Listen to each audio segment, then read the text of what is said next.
La mission de Jacinta et Francisco.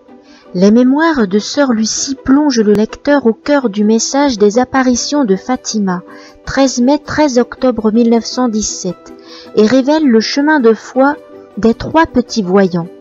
Constitués à la demande des différents évêques de Leiria, Fatima, ces 6 récits offrent un témoignage complet, dans un style simple et vivant, sur la course vers le ciel de Francisco et Jacinta.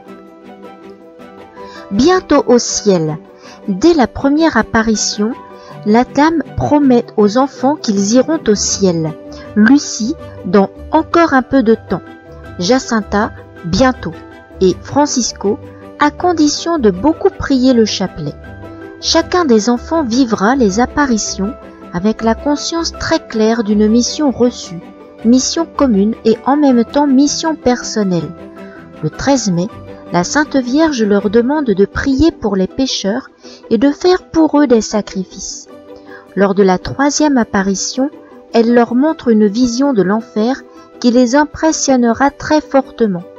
Dès lors se dessinent leur caractère et leur mission propre. Lucie est la messagère, celle qui parle à la Vierge et transmet ses messages.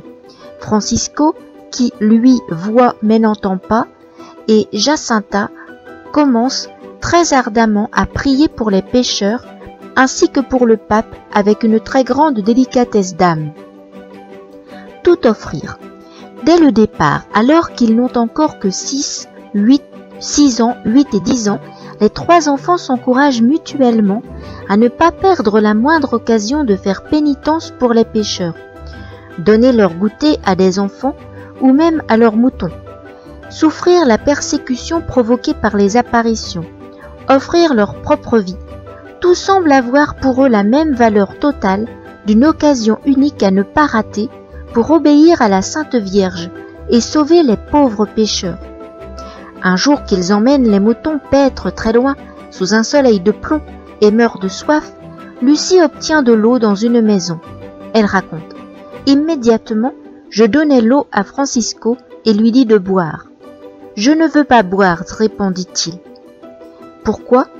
Je veux souffrir pour la conversion des pécheurs. Toi, Jacinta, bois.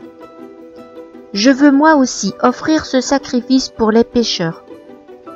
Ils offriront avec la même simplicité leur peur d'enfant lorsqu'ils seront mis en prison et menacés de mort. Ils préféreraient mourir martyrs pour les pécheurs plutôt que de trahir le secret de la Sainte Vierge. Jacinta, la compassion pour les âmes.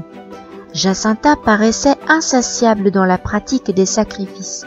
Elle est extrêmement marquée par la vision des âmes en enfer et n'aura de cesse jusqu'à sa mort quelques mois plus tard d'offrir sacrifices et pénitences pour les sauver. Une immense compassion suscite en elle une charité et une force admirables. Toute chose désagréable subie ou choisie devient prétexte pour sauver les pécheurs et prier pour leur conversion. Durant sa maladie, elle dira : oui, je souffre, mais je l'offre pour la conversion des pécheurs.